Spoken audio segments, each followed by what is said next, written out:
The council chamber had gone completely silent the moment they dragged her in.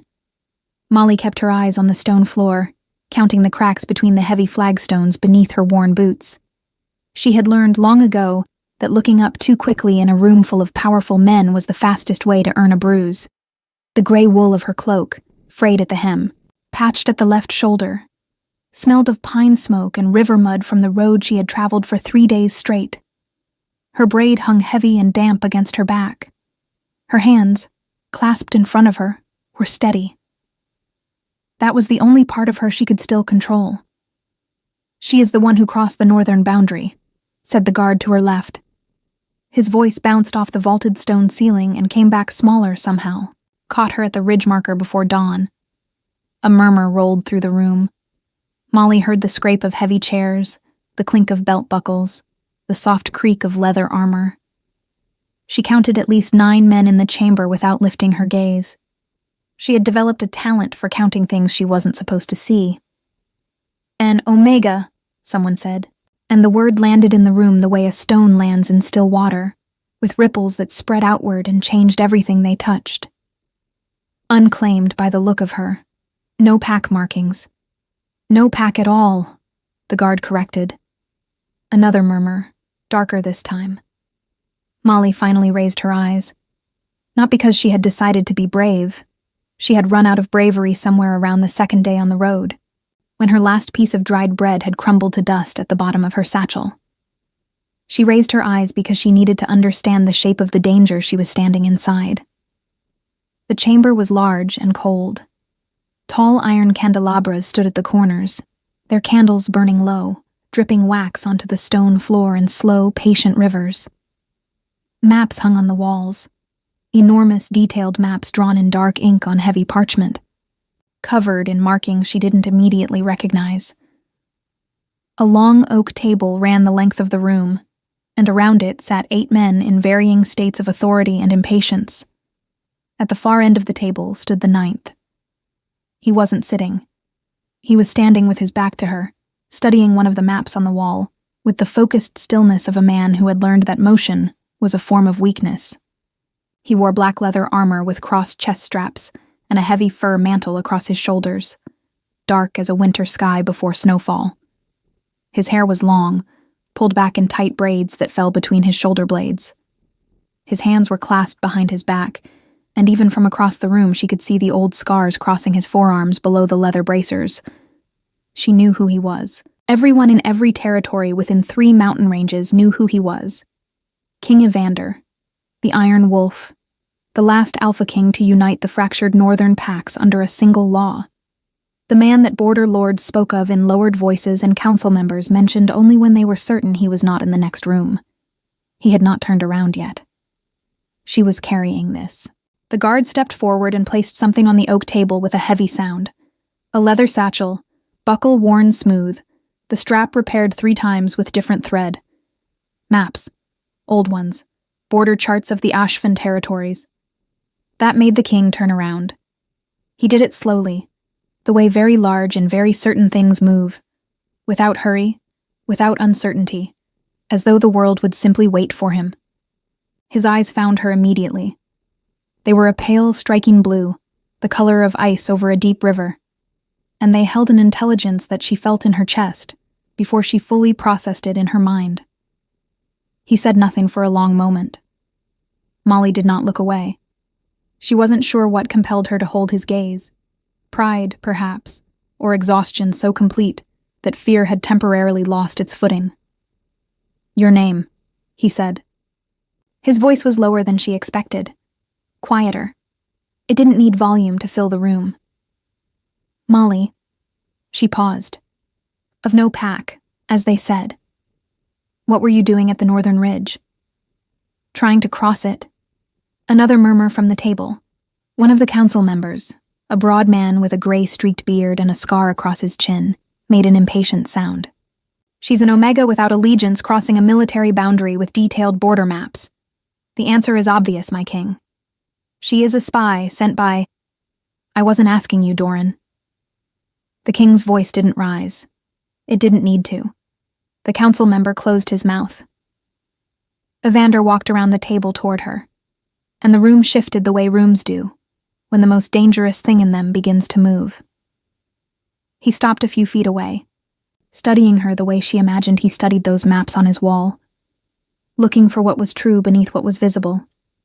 She was 23 years old, and she had been walking for 72 hours on an empty stomach, and her boots had a hole in the left sole that let the cold in like an unwanted companion. She was aware of exactly how she must look standing before the iron wolf of the north, like something the forest had tried to swallow and then reconsidered. "Those maps," he said. "Where did you get them?" "I drew them." That stopped him. A brief pause, almost imperceptible. "Yourself." "Over 4 years. I traveled the border territories and recorded what I found." She kept her voice flat and even. "I'm a cartographer. Or I was. Before my pack dissolved, and the guild that employed me decided an Omega without a pack affiliation was a liability they couldn't afford." Evander looked at her for a long moment. Then he picked up her satchel from the table and opened it himself, pulling out the folded parchment maps one by one, spreading the first across the table without ceremony. He studied it for 7 seconds. She counted. She couldn't help it. She counted everything. 7 seconds. Then he looked up. "This is the most accurate border survey of the Ashfen Ridge that I have ever seen," he said, "including the ones my own scouts produced." The council chamber was silent. "And you want to cross into the Northern Territory," he said. It wasn't a question. "I want to reach the Coldwater settlements. I have family there, a sister." She kept her chin level. "She sent word 3 months ago that the settlement is in trouble. Supply routes cut off. Something wrong with the council leadership. I don't know what exactly. The letter was damaged." She paused. "I've been trying to get north ever since." Evander folded the map carefully, more carefully than she expected, and placed it back in her satchel. He handed the satchel back to her directly, which was apparently unusual enough that 2 council members exchanged a glance. "You'll stay in the keep tonight," he said. "You'll be given a room, food, and a fire. Tomorrow morning you'll present your maps to my head scout, Commander Sarah." He turned back toward his end of the table. "And then we'll discuss what you know about the Coldwater settlements, and what my scouts have been unable to discover." "And if I refuse?" The words were out before she had decided to say them. Every man in the room looked at her. Evander paused mid-step. He turned his head, just slightly, not enough to fully face her, but enough to show her the edge of his profile, the unhurried angle of a man who was not accustomed to the question. "You crossed a military boundary without authorization, carrying classified territorial maps," he said. "If you refuse, you'll spend tonight in the lower cells instead of a warm room, and we'll have the same conversation tomorrow with considerably less courtesy." A pause. "But you won't refuse." "How do you know that?" "Because your sister is in danger, and you've been walking for 3 days to reach her." His voice was even, almost quiet. "People willing to do that don't stop for comfort." He walked back to his end of the table. The council members shifted in their seats, recalibrating. Molly stood in the center of the room with her damp cloak and her empty stomach and her repaired satchel, and she felt something she had not felt in a very long time. The particular, precarious sensation of being accurately seen by someone who was not supposed to look that closely. She didn't know what to do with it. A guard appeared at her elbow to escort her out, and she went.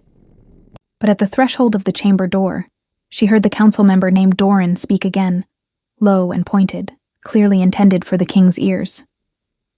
"She's an Omega without a pack, my king. A mapmaker with no allegiance and no protection. Whatever she knows, we can extract it without—" "Touch her maps," Evander said, without looking up, "and you will need a new position by morning. Touch her, and you will need considerably more than that." The door closed behind Molly before she could hear what followed. She walked down the cold stone corridor with the guard's torch casting long shadows on the walls, and she pressed one hand briefly against the strap of her satchel, the maps she had spent 4 years of her life making, and tried very hard not to read too much into the words of a man she had known for less than 10 minutes. She failed. The room they gave her was not a cell. That was the first thing Molly registered when the guard pushed open the heavy oak door and stepped aside to let her pass.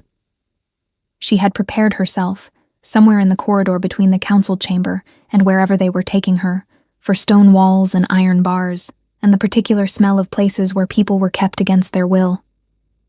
She had spent one night in a place like that already, 6 months ago, in a border town whose name she had since tried to forget, and the memory of it sat in her chest, like a cold stone she carried everywhere. But this room had a bed with a wool blanket, a fireplace with a fire already burning in it, small and steady, a wooden table with a clay pitcher of water and a plate covered with a cloth, one narrow window with a view of the keep's inner courtyard, where torchlight moved in slow patterns against the dark. The guard said nothing. He simply left, and the door didn't lock behind him. Molly stood in the center of the room for a full minute without moving.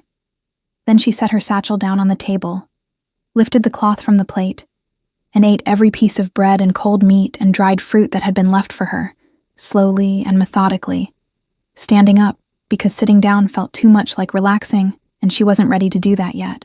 When the plate was empty, she sat on the edge of the bed and unlaced her left boot and looked at the hole in the sole, ragged-edged, roughly the size of a large coin, and tried to decide what she thought about King Evander.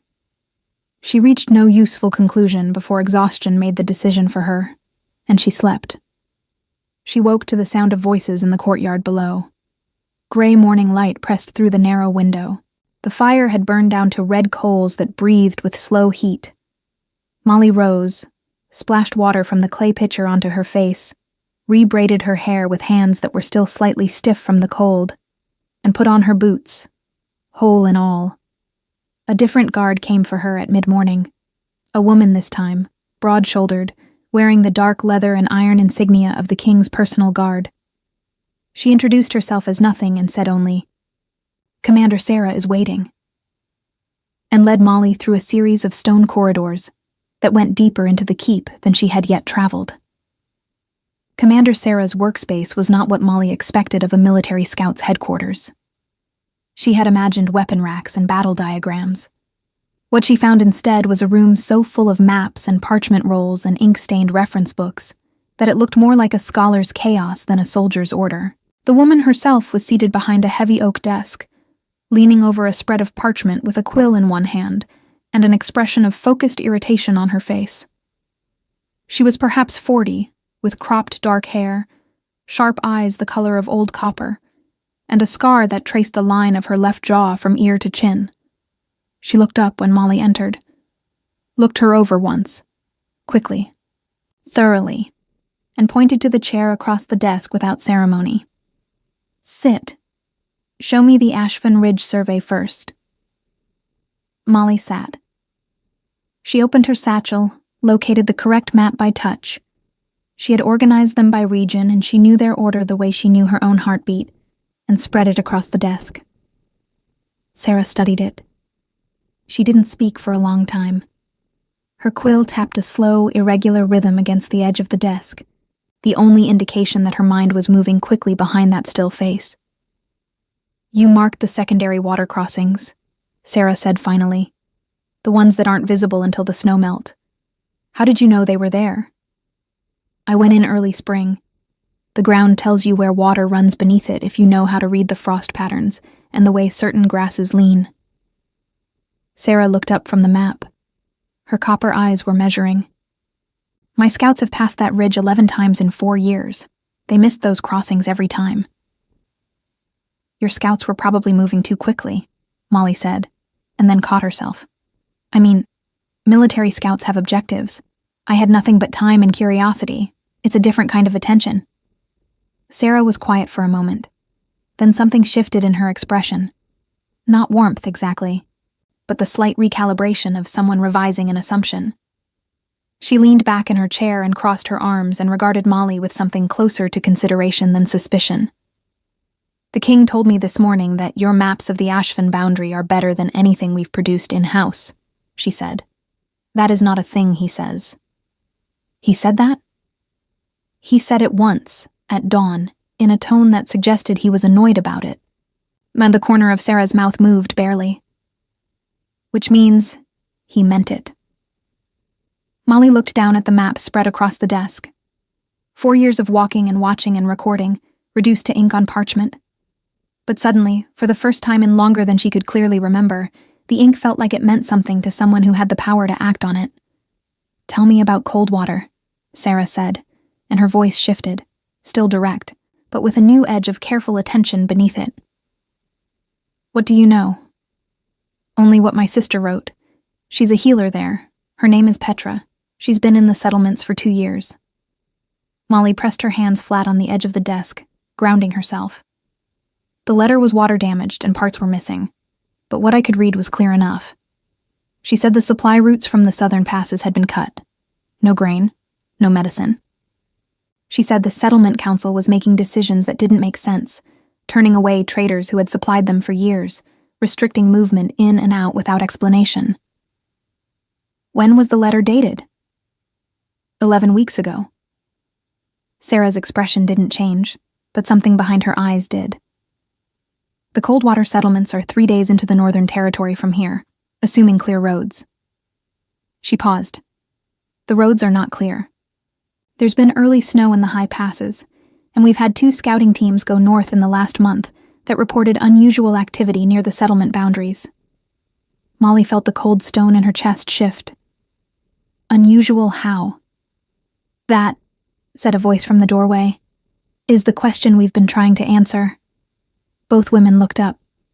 Evander stood in the doorway of Sarah's map room, still in his dark leather armor, the fur mantle gone now, his long braids falling loose over his shoulders. He carried himself the same way he had in the council chamber, with that particular quality of absolute stillness that made the space around him seem to rearrange itself in acknowledgement.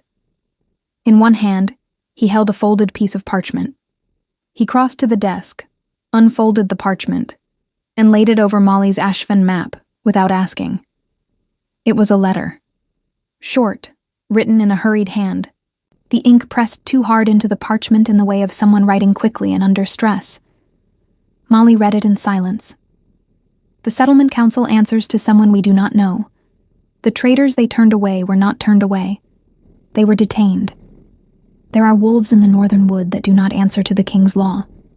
Do not send anyone small. Do not send anyone alone. The letter was unsigned. "One of my contacts inside the Northern Territory," Evander said, "received 4 days ago." He looked at Molly. "Your sister's settlement is specifically named in the following paragraph, which I've removed for reasons of source protection, but the content is consistent with what you've described." Molly set the letter down carefully. Her hands were steady. She was very proud of her hands. "You believe there's a rogue faction operating inside the northern settlements?" she said. "I believe there is something operating inside the northern settlements that has gone to considerable trouble to remain invisible." Evander picked up the letter and refolded it. "My scouts can track movement and map terrain. They are very good at finding what is where." He paused. "They are considerably less good at determining why something is happening. The political structure beneath the surface. The human layer, some of my council call it. You need someone who can read people the way I read land," Molly said slowly. "I need someone who already has a reason to be in Coldwater." His pale eyes held hers without apology. "A healer's sister arriving to visit is unremarkable. A king's scout is not." The room was quiet for a moment. The fire in Sarah's hearth popped once and sent a brief shower of sparks upward. "You want me to go in?" Molly said. "I want to offer you an arrangement," Evander said. "You help me understand what is happening in Coldwater. Not as a soldier, not as a spy in the way Doran imagined this morning, but as what you already are. An observer. A woman who reads landscapes, human and otherwise." He paused. "In exchange, you travel north under the king's protection. You reach your sister. And whatever has cut off those supply routes is dealt with." Molly looked at Sarah, who was watching her with those copper eyes and giving nothing away. Then she looked back at Evander and said, "You're asking me to trust you." I met you last night." "Yes," he said, simply without dressing it in anything more. "And if I walk into Coldwater and find something that puts me in danger, then you will not be walking out alone." He held her gaze. "I give you my word." The word of a king, she thought. The word of a man she had known for less than a day. The word of someone who had, without explanation, told his council member that harming her would cost him everything. She thought of Petra's letter. Water damaged. 11 weeks old. A healer in a settlement that was slowly being closed off from the world. "I have conditions," Molly said. Something shifted in Evander's expression. Too brief to fully name, but she thought for just a moment it might have been respect. "Then tell me your conditions," he said. Her conditions were 3. First, her maps remained hers. No copy made without her permission, no use of her surveys beyond the purpose of this arrangement. Second, if the situation in Coldwater became dangerous beyond what she could navigate, she would have the right to withdraw without consequence. Third, Petra, her sister, would be offered safe passage to the king's territory if the settlement proved too compromised to remain in. Evander listened to all 3 without interrupting. When she finished, he said, "Agreed," and that was the entirety of the negotiation. It unsettled her more than argument would have. They left for the north 2 mornings later. The party was deliberately small, Evander's idea, and the first serious point of conflict with his council. Doran had stood at the head of the oak table and listed every reason why the king of the northern packs should not ride into contested territory with fewer than 40 armed wolves at his back. And Evander had listened to every word with the patient attention of a man who had already decided and was simply waiting for the speech to end. 5, he said, when Doran finished. "Myself, Commander Sarah, 2 of her scouts, and Molly. A small party moves faster, draws less attention, and arrives before whoever is watching the northern roads has time to prepare a response." "And if you're ambushed?" Doran pressed. "Then whoever ambushes us will have made a significant miscalculation," Evander said, and closed the meeting. The northern road was a thing of brutal beauty.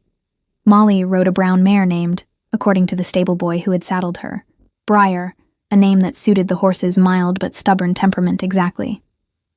The road climbed steadily through dense pine forest, the trees so tall and close together that the sky above appeared only in narrow strips of pale winter light.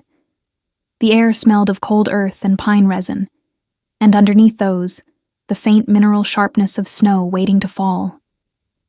The ground was hard and gray-brown, the last of autumn's color pressed flat by early frost.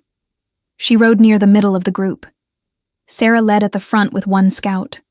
The second scout, a young man named Colt, barely older than 20, with watchful dark eyes and a habit of scanning the tree line every 30 seconds, rode at the rear. Evander rode to Molly's left, close enough that she was consistently aware of him without being able to articulate exactly why. He did not speak much on the road, neither did she.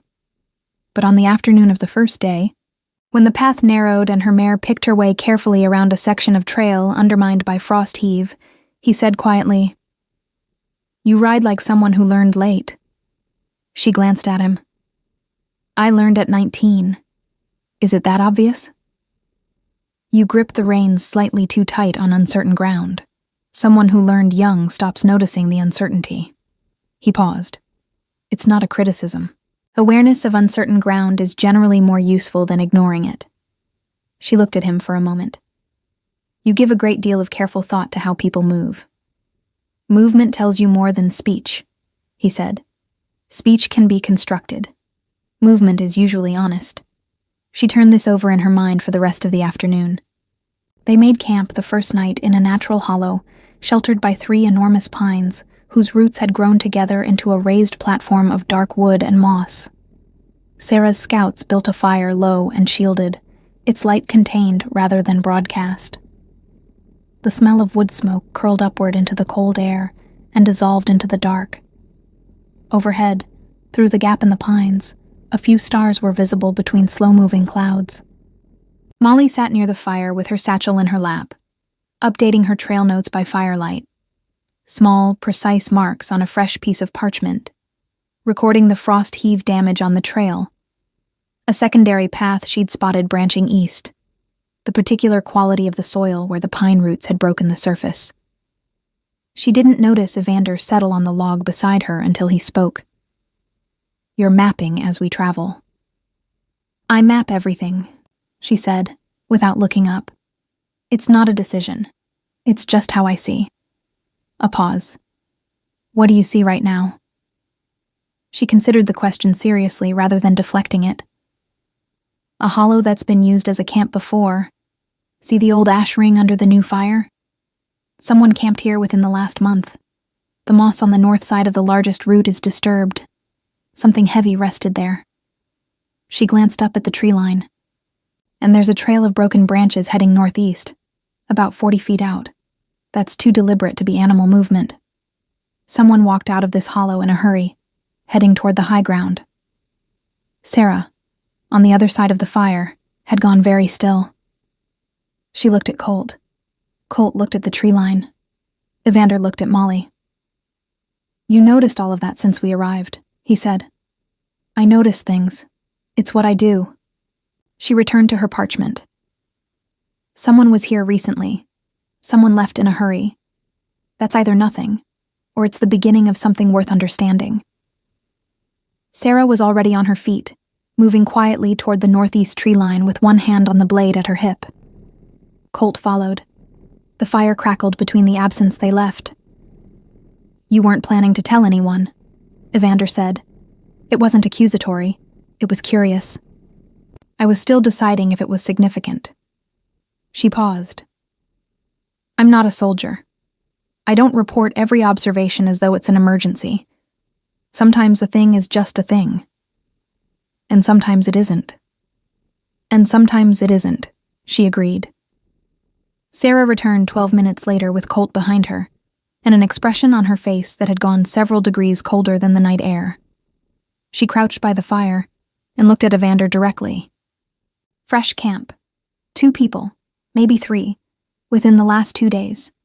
They left in a hurry. Food left behind, partially eaten. And there's a marker on the northeast tree." She paused. "A Coldwater settlement mark. One of their boundary signs, but inverted." Silence settled over the hollow. "Inverted means distress," Molly said quietly. Everyone looked at her. "It's an old system," she said. "Older than the current settlement council. I mapped the Coldwater region 2 years ago, before I went south. They use trail markers for communication. Different configurations mean different things. An inverted boundary mark means someone from inside the settlement is trying to signal danger to anyone coming in from outside." She looked at Sarah. "Someone ran from this hollow toward the high ground 2 days ago and left a distress marker. They were either fleeing something or trying to warn someone." Evander stood. In the firelight, his face was all shadow and carved attention. "How far to Coldwater from here?" "At current pace, a day and a half," Sarah said. "We move at dawn." He looked at Molly. "Can you read those markers as we travel?" "Yes." "Then you ride at the front with Sarah tomorrow." He held her gaze. "Not behind the group. At the front." It was a shift in the structure of the party that did not go unacknowledged. Colt's eyebrows moved slightly upward, and then carefully back to neutral. Sarah simply nodded, as though it confirmed something she had already concluded. Molly looked at the dark tree line beyond the fire's reach and thought about Petra. 11 weeks since that letter. A healer in a settlement that was sending distress signals into the winter woods. She pressed her hand briefly against the worn strap of her satchel and held that thought without letting it grow into the thing she was most afraid of. They found the first body the following morning. It was a wolf, shifted, lying in the snow at the side of the trail where the high pines began to thin. He was young, perhaps 20, wearing the rough-woven clothing of a settlement worker. There were no wounds that Sarah could immediately identify. He lay on his side with one arm extended, his hand open, as though he had reached for something in the last moment and not found it. Molly stood at the edge of the trail and looked at the body with the same careful attention she gave to maps. Then she looked at the ground around him. The snow was disturbed in a pattern that she could read the way she read landscape. Something had happened here, and the ground remembered it. "He didn't fall," she said. "He stopped. He chose this spot." She pointed to a slight depression in the snow several feet back, where the footprints were deeper and more deliberate. "He stood here for a while first, looking at something." She followed the sight line. "That direction. North-northwest." Sarah looked north-northwest. Her jaw tightened. Molly followed her gaze to where the tree line broke just enough to reveal, distant and gray against the white sky, the silhouette of the Coldwater settlement walls. "He was watching the settlement," Sarah said. "He was watching something happen inside it," Molly said.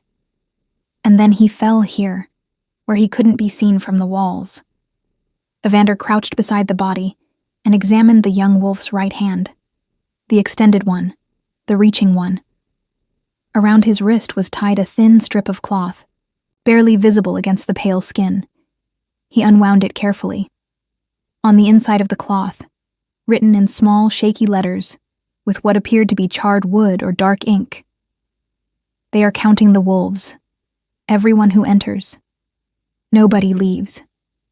Evander read it once. Then he held it up for Molly and Sarah to see. The wind moved through the high pines above them with a long, low sound like something trying to speak in a language that had almost been forgotten. Snow shifted from the upper branches and fell in slow, soft curtains around them. Molly looked at the settlement walls in the distance. Somewhere behind those walls, in a healer's room that probably smelled of dried herbs and wood smoke, was the only person in the world who had known her before she became someone who walked alone with a satchel full of maps and no pack and no fixed place. "I'm still going in," she said. "I know," Evander said. He was already standing, already refolding the cloth, already thinking. "So am I." She looked at him, really looked at him, for one of the first times since the council chamber. Not at the armor or the authority or the reputation that walked ahead of him like a second self. At the man inside all of that, who had crouched in the snow beside a dead stranger and read his last message with the same careful attention he gave everything. "You were going to go in regardless," she said. "Even before we found this." He glanced at her. "Yes." "Why?" A pause. The wind moved again through the pines. "Because someone in my territory is counting wolves," he said quietly. "And in my experience, people who count wolves are preparing to reduce the number of them." He walked back to his horse, and Molly stood for one more moment in the cold with the distant gray walls of Coldwater visible between the trees, and understood that whatever was waiting inside those walls, she was no longer walking toward it alone. She wasn't entirely sure how to feel about that. She mounted Briar and followed. They left the horses hidden in a ravine 1/2 mile from the settlement walls, in a fold of land dense with young pine that swallowed sound and shadow equally well. Colt stayed with the animals. It was not a decision he argued with, though his dark eyes said clearly that he wanted to. The plan, such as it was, had been constructed in low voices while crouched in the snow beside the trail. Molly would enter first, alone, on foot, through the eastern gate, the smaller one used by traders and traveling healers and the kind of unremarkable people that settlement guards looked at and then looked past. A woman with a braid and a worn cloak and a satchel, arriving to visit her sister. Nothing about that picture invited scrutiny. Sarah and Evander would follow separately, an hour behind, through a gap in the western wall that Molly had recorded in her survey maps 2 years earlier. A section where the stone foundation had shifted and the repair had been done poorly, leaving a space wide enough for a careful person to pass through sideways. It had probably been repaired since then, Evander noted. Probably, Molly agreed. But probably was doing a great deal of work in that sentence, and they both knew it. "If something goes wrong before we reach you," Sarah said, "do not try to resolve it yourself. Find your sister, stay with her, and wait." And if something goes wrong before you reach me? Molly asked. Sarah looked at her steadily. Then use your maps. It wasn't the answer Molly expected. She turned it over in her mind as she walked the last half-mile to the eastern gate alone, her boots finding the frozen ruts in the road, her breath making small clouds in the still cold air. The settlement walls rose ahead of her, gray stone, old, the mortar darkened by years of northern weather. The gate itself was heavy timber reinforced with iron bands, and it was open, which was the first thing that felt wrong. Settlement gates in winter were kept closed against the cold. Everyone knew that. There were 2 guards at the gate. They wore the Coldwater badge, a circle of pine branches around a running wolf, but something about the way they stood was off in a way she couldn't immediately name. Too still. Too watchful. Not bored the way gate guards in a quiet settlement were bored, but alert in a manner that suggested they were looking for something specific. She walked toward them with her hands visible and her pace unhurried. Purpose of visit, said the taller guard, before she had fully stopped. My sister is a healer here. Petra. I've come to visit. She kept her voice easy. I've been traveling 3 days. I'd very much like to sit by a fire. The guards looked at each other. That glance lasted 1 second too long. Name, said the second guard. Molly, of the Southern Road settlements. She paused. Is there a problem? I visited before, 2 years ago. It's been a difficult season, the tall guard said, in the tone of a man reciting something he had been told to say. We're careful about who enters. I understand completely, she said. And then, because she had spent 4 years reading landscapes and the people moving through them. I notice you're not recording arrivals in your log. She nodded toward the wooden post at the gate's edge, where a leather-bound record book hung on an iron hook. It was closed, undisturbed, the way a record book looked when it hadn't been opened in days. The settlement master usually requires it. Has that policy changed? The tall guard's eyes sharpened. She had pushed 1 inch too far. She saw it happen. The slight recalibration behind his eyes, the way his weight shifted forward. Go ahead, he said instead, and stepped aside. She walked through the gate with her spine straight and her satchel held close, and the strong sensation of eyes following her across the threshold. She did not look back. The inside of Coldwater was quiet in the wrong way. She had been here before, 2 years ago in high summer, when the settlement had been a place of ordinary noise, traders arguing prices at the central market, children running between the stone buildings, the ring of a hammer from the smithy, the smell of bread from the communal ovens. Now the market stalls were closed. The central square was nearly empty. The few people she could see moved quickly, and without making eye contact, their heads down, their cloaks pulled tight. The smell was different too. Wood smoke, yes, and underneath it something stale and close, the smell of a place that had stopped breathing properly. She found the healer's house on the eastern side of the settlement where she remembered it. A long, low building with dried herb bundles hanging above the door and a small window that let out warm amber light even in the gray morning. She knocked twice. A long pause. Then, "Who is it?" She recognized the voice. The tight, careful, controlled version of it.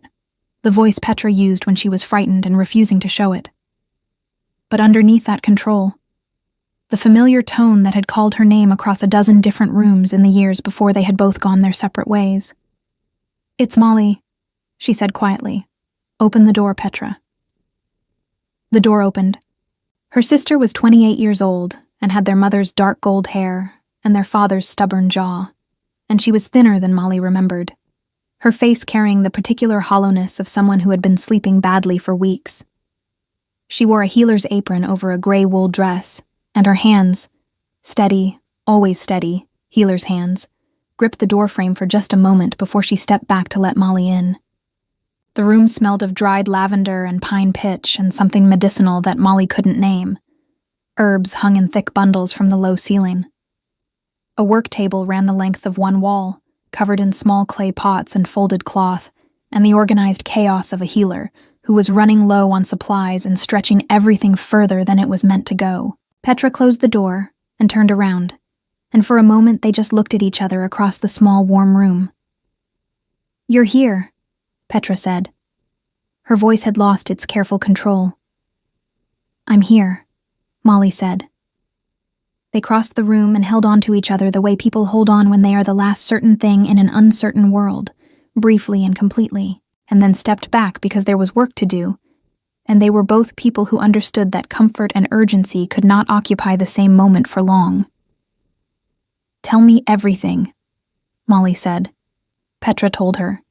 It came out in pieces, not in order, the way truth comes out when it has been held in too long.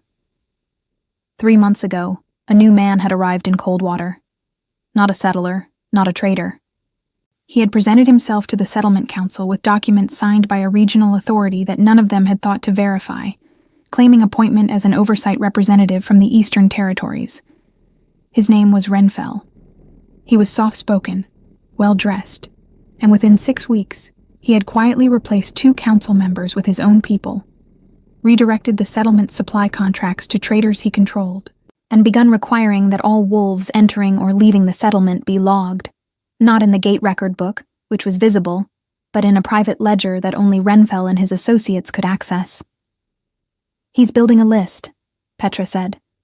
Her voice was flat and precise, the way she spoke when she was containing something large. "Every wolf in the settlement, their abilities, their pack history, their allegiances. He asks questions, careful, friendly questions, and his people write down the answers." "For what purpose?" Molly asked, though something cold in her chest suspected she already knew. "I don't know exactly, but last month, one of the wolves on his list, a young man named Finn, barely 20, tried to leave to visit family in the south. He wasn't allowed through the gate." Petra paused. 3 days later, Finn was found on the northern road, collapsed. No visible wounds. Her healer's eyes held something steady and terrible. "I examined him. I know what exhaustion from forced shifting looks like. Someone made him shift repeatedly over a short period. It's used as punishment, or as a method of..." She stopped.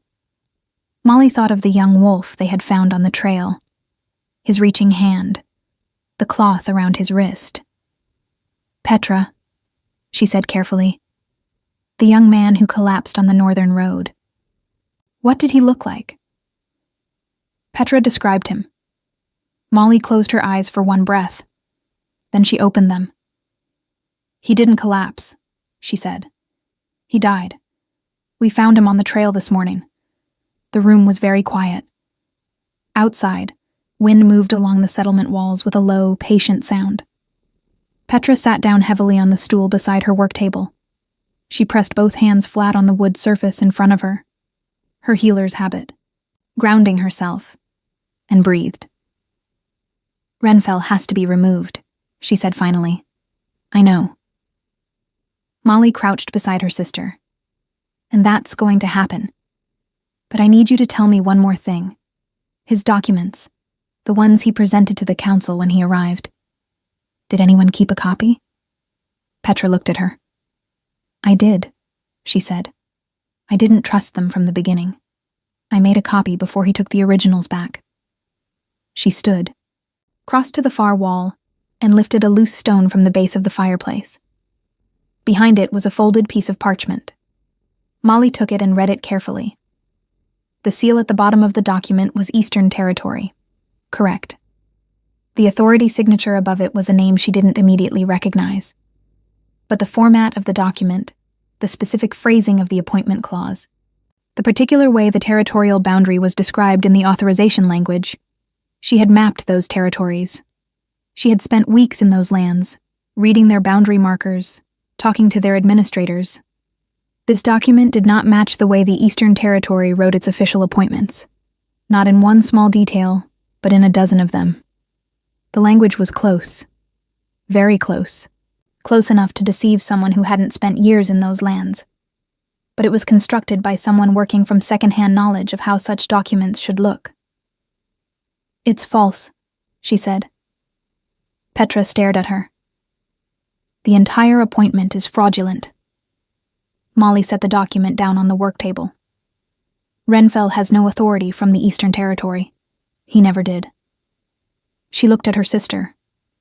He came here because Coldwater is isolated enough that no one would quickly verify his credentials, and because he wanted access to the wolves here without the king's knowledge. A sound outside. Both women went still. Then a knock at the door. 3 beats, a pause, 2 more. A pattern. Molly exhaled. She crossed to the door and opened it. Evander stood in the doorway with Sarah behind him, and Snow on his shoulders, and his pale eyes already moving past Molly to read the room in one swift sweep. The gap in the western wall, apparently, had not been repaired. He looked at Molly. She held up the document. "I know who Renfell is," she said. "Or rather, I know who he isn't." Evander stepped inside. He took the document, read it in the same focused silence he had given her map in the council chamber, and when he looked up, his expression was the quietest and most dangerous she had seen it. "You read this from the document format," he said, "not from the name." "The name means nothing to me," she said. "The format means everything. I've been in those territories. I know how they write." He held her gaze for a moment that was exactly long enough to communicate something she couldn't quite translate but felt clearly. Then he turned to Sarah. "Find Renfell. Bring him to the settlement hall, quietly." He paused. "And find out where his private ledger is kept." Sarah was already moving. Evander looked back at Molly. "You," he said, "stay with your sister." "I found the evidence," she said. "You did." A pause. "And now, I need to act on it." "Those are 2 different skills, and I have no intention of putting you in a room with a man who kills wolves for information." His voice was even, but underneath the evenness was something solid that she felt rather than heard. "Stay with Petra." She wanted to argue. She didn't, because he was right, and being right while being infuriating was one of the more difficult combinations to argue with. She stayed. The settlement hall was the largest building in Coldwater. A long timber and stone structure at the center of the square. Its roof high enough that the smoke from its central hearth rose and spread before reaching the rafters.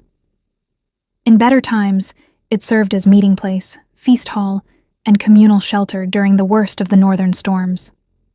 Now, with Sarah's quiet efficiency and the cold authority of a king who did not need to raise his voice to fill a room, it became something closer to a court. Renfell was brought in within the hour. Molly watched from the doorway of Petra's healer's house, close enough to see the settlement hall's entrance, far enough to remain where she had promised to stay. She had not promised not to watch. Petra stood beside her, arms crossed, her healer's eyes cataloging every detail with the same patient precision she applied to her patients. Renfell was not what Molly had imagined from Petra's description. She had built a picture of someone visibly dangerous, hard-faced, commanding, the kind of man whose threat announced itself in the way he moved. Instead, he was perhaps 50, slight, with thinning gray hair and a wool coat of good quality, and an expression of polite confusion that he wore the way experienced deceivers wore expressions, as a tool rather than a reflection. He walked into the settlement hall between 2 of Sarah's scouts, with the bearing of a man who believed the confusion would resolve itself in his favor. It did not resolve itself in his favor. Molly couldn't hear what was said inside. The hall's heavy doors had been pulled mostly shut, and the wind moving along the settlement walls carried sound away, rather than toward her. But she could read the shape of events in the way people moved around the building's entrance. A scout emerging to speak quickly to another and then disappearing back inside. One of Renfell's own associates being escorted firmly across the square toward the hall by a guard whose posture left no room for objection. 20 minutes after Renfell entered the hall, a scout came across the square to Petra's door. "Commander Sarah asks for the healer," he said, "and the mapmaker." The hall smelled of old pine smoke and tallow candles, and underneath those, the particular tension of a room where something had just broken open. Renfell was seated at the long central table. The polite confusion was gone from his face. What remained in its place was something smaller and harder. The expression of a man reassessing his options and finding them reduced. Sarah stood to one side with the private ledger open on the table before her, its pages covered in columns of names and notes written in a cramped, precise hand. 3 of Renfell's associates sat against the far wall under guard, their faces arranged in various configurations of sullen resignation. Evander stood at the head of the table.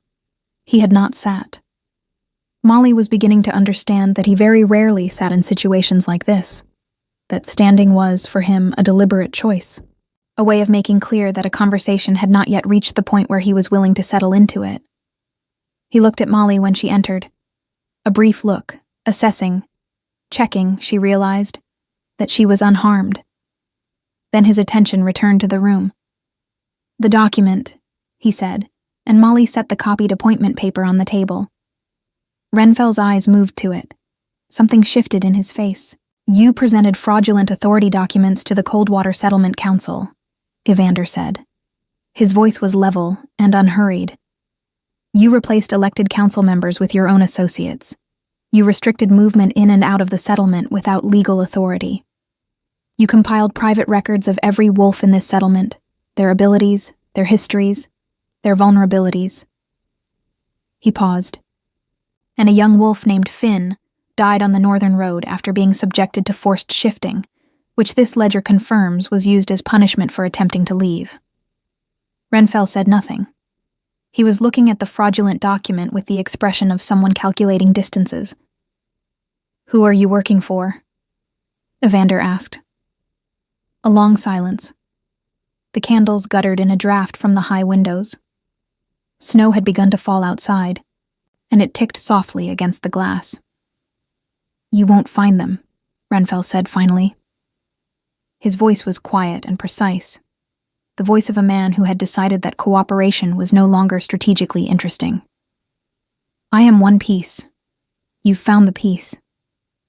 The rest of the structure is elsewhere, and removing me does nothing to it." "That," Evander said, "is the most useful thing you've said." Renfell blinked. "You've confirmed there is a structure. You've confirmed it extends beyond this settlement. And you've confirmed that you believe it's intact and operational." Evander picked up the ledger, examined one page, set it down again. "Everything in this room, your documents, this ledger, your associates, and your own account of events, will be reviewed by my council and the Eastern Territorial Authority, whose seal you stole."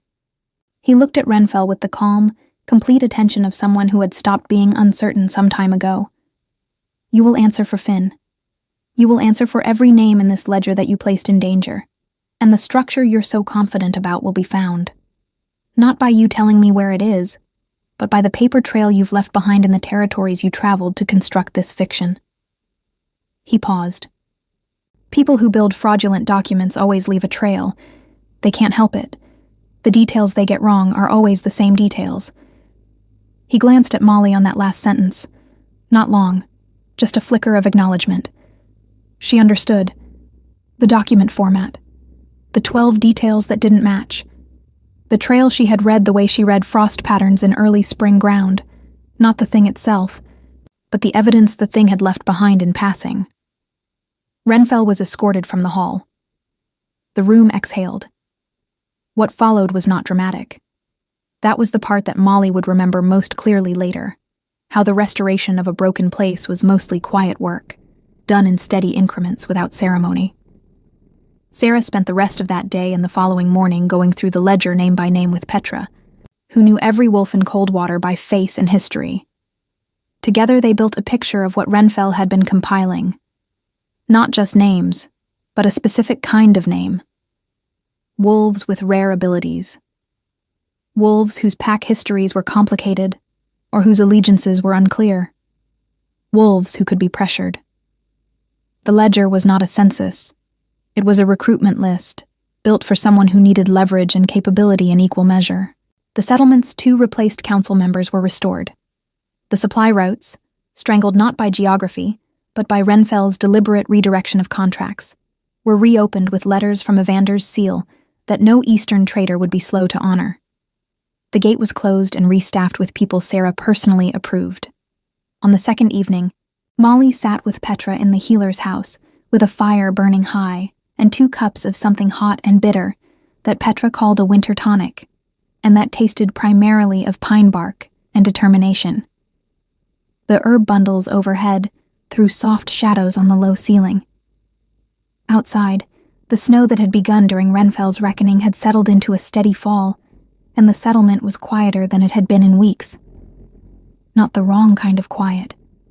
The held-breath quiet of a place under pressure, but the right kind. The quiet of a place that had set something down. "You came," Petra said. It wasn't quite a statement. It had the shape of something she had been holding for a while. "Of course I came," Molly said. "It took you 11 weeks. I had to cross a military boundary, get arrested by the Alpha King, negotiate an arrangement, ride 3 days through early snow, and read a fraudulent document by pattern recognition." She looked at her sister over the rim of her cup. "I came as fast as I could." Petra looked at her for a long moment. Then she laughed, a real laugh, brief and sudden and warm. The laugh Molly had known since childhood, and it filled the small room the way fire fills a cold space. Evander found Molly the following morning at the eastern wall. She was standing on the low walkway above the gate, looking out at the northern landscape. The pine forest dark against the white ground, the sky a clear, pale gray that promised cold without storm. The road south visible as a thin, dark line between the trees before it curved and disappeared.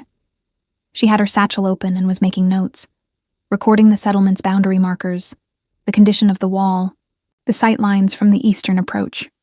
Her fingers were cold, and her breath made small clouds in the still air. She heard him on the steps before she saw him. He moved quietly for a large man, but stone stairs were stone stairs. He came to stand beside her at the wall and looked out at the same landscape without speaking. He had left his fur mantle somewhere. He wore only the leather armor and the crossed chest straps. Seemingly indifferent to the cold in the way of someone whose body ran warm and always had. "You're mapping the settlement," he said. "Updated survey. The eastern approach has changed since my last visit.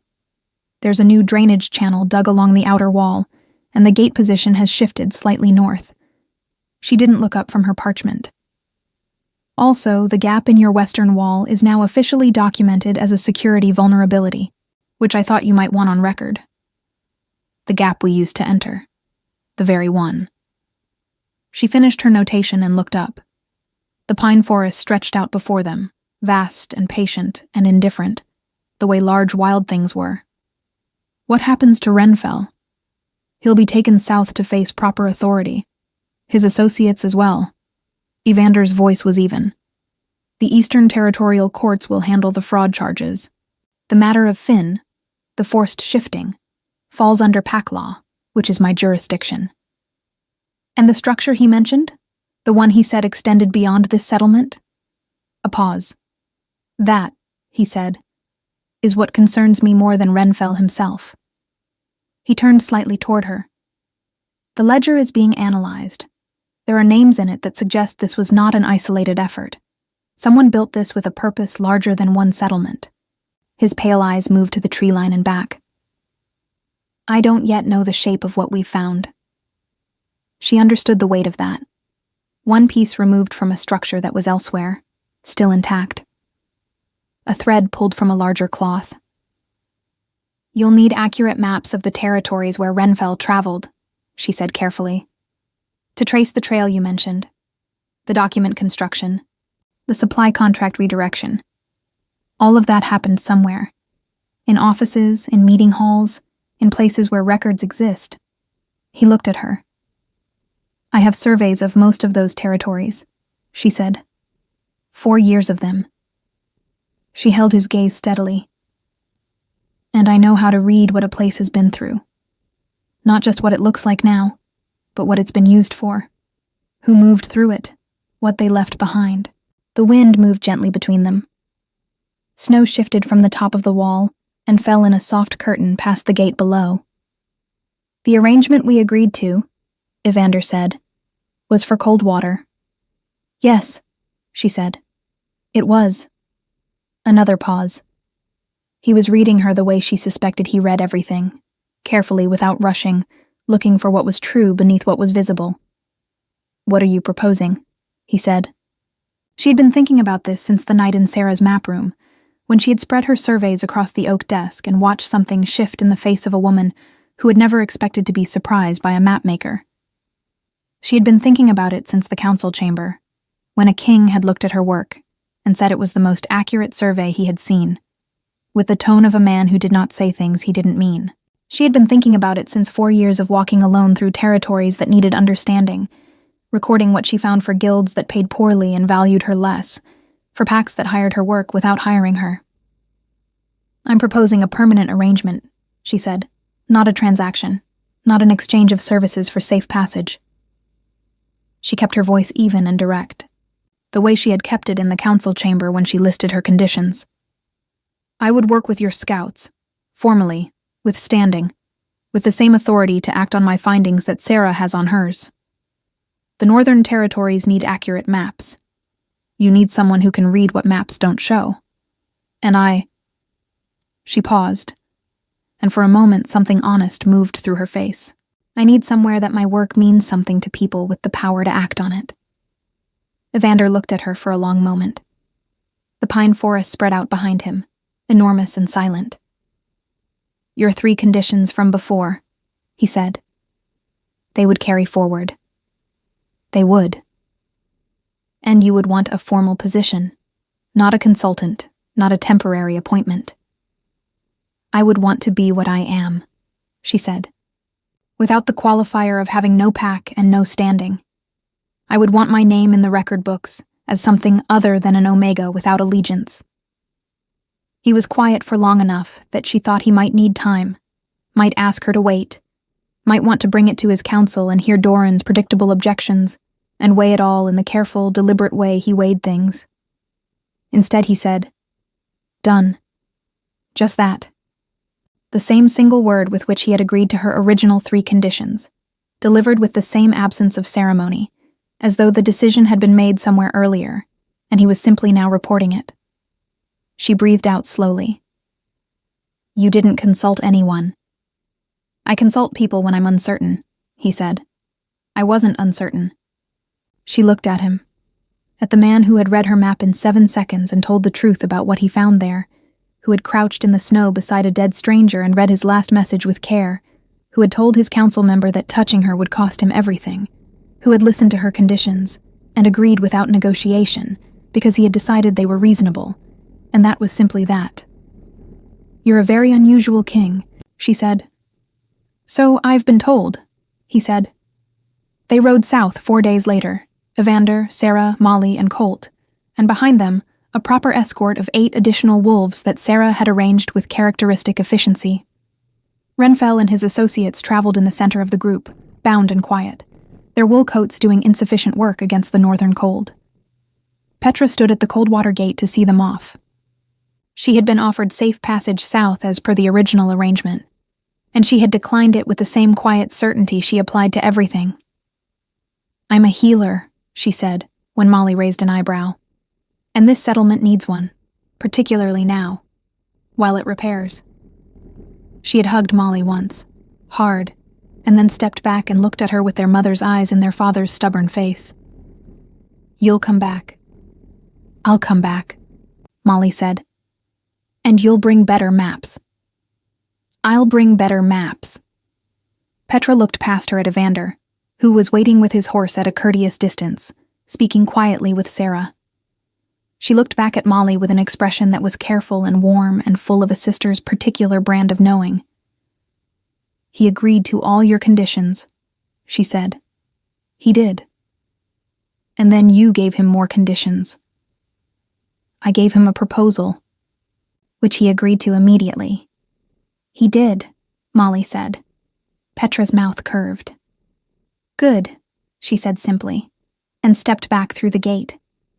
On the second day of the return journey, when the pine forest had thinned enough to show a wide gray sky overhead, and the road had smoothed into the lower territory trails, Sarah rode forward to deal with a question from one of the escorts, and Molly found herself beside Evander again in the easy, unplanned way that seemed to keep happening. They rode in silence for a while. The cold was less sharp at the lower elevation, and the sky had taken on the particular pewter brightness that came before snowfall. Not yet snow, but the promise of it, held close to the earth. "Doran is going to object," Molly said eventually. "Doran objects to most things," Evander said. "It's his primary contribution to the council. It keeps us from moving too quickly." "But you move when you decide to move." "I do." She looked at the road ahead, the curve of it between the gray-brown trees, the frost still clinging to the north-facing ground where the sun hadn't reached. She thought about what it meant to have a direction, a fixed point to navigate from, a place where your work was recorded in the official ledgers under your actual name. "I've been a cartographer for 8 years, she said. "I've never had a title. I've had contracts." "You have a title now," he said. "Chief Territorial Surveyor of the Northern Pax." He paused. "I decided on it this morning." She looked at him. "You decided on it this morning." "I had time while you were updating your Eastern Wall survey." She was quiet for a moment. "That's a very long title." "It is accurate," he said. "Which I understand is important to you." She turned back to the road before he could see what her face did with that. They reached the King's Keep on the evening of the second day, as the promised snow finally arrived, soft and steady, falling straight down in the windless dark, settling on the stone battlements and the courtyard torches and the worn shoulders of a gray wool cloak that needed replacing. The keep's great doors opened at their approach, warm light spilling out onto the snow-covered courtyard, and grooms came forward for the horses, and the escort moved in organized efficiency around the prisoners, and Sarah was already issuing instructions to 3 people simultaneously while walking and not breaking stride. Molly dismounted and stood for a moment in the courtyard, with snow falling around her, and Briar's warm breath against her shoulder, and the sound of the keep alive and purposeful in every direction. She thought of 4 years of roads, of contracts that ended, of guild offices that thanked her for her maps and her Omega classification, in the same polite tone that made clear one canceled out the other. Of the letter from Petra, water-damaged and partial, that had sent her north into a military boundary in the dark before dawn, with nothing but a satchel and the stubbornness of someone who had run out of alternatives. Evander passed her on the way to the doors, then stopped. He looked back at her standing in the snow. "The room they gave you before," he said. "It's been kept for you." She looked at him. "How did you know I'd come back?" "I didn't," he said. "I kept it anyway." He went inside. Sarah followed, still talking to 3 people. Colt led the horses away. The snow fell steady and quiet on the old stone of the courtyard, filling in the tracks they had made with white, patient certainty. Molly stood for one moment more in the cold. She pressed her hand against the worn strap of her satchel. 4 years of maps, all the territories she had learned to read, all the frost patterns and trail markers and inverted boundary signs and fraudulent document formats that had led her here, and felt the weight of them differently than she had before. Not the weight of things carried alone, the weight of things that had somewhere to go. She walked through the doors and into the warmth and light, and they closed behind her, solid and certain, like the last page of a map that had finally found its edges. The story of Molly, the Omega without a pack who walked alone through the Northern Territories for 4 years and read the world more clearly than anyone who had thought to look, did not end there, of course. It continued in the record books of the Northern Pax, where her name appeared under the title Evander had decided on that cold morning on the road, and where her surveys formed the foundation of every territorial decision made in the years that followed. Renfell was tried and convicted by the Eastern Territorial Courts. His associates received lesser sentences. The structure he had hinted at, the larger organization that had sent him to Coldwater, was uncovered over the following year through exactly the paper trail Evander had described. The document construction, the supply contract redirection, the 12 details that didn't match.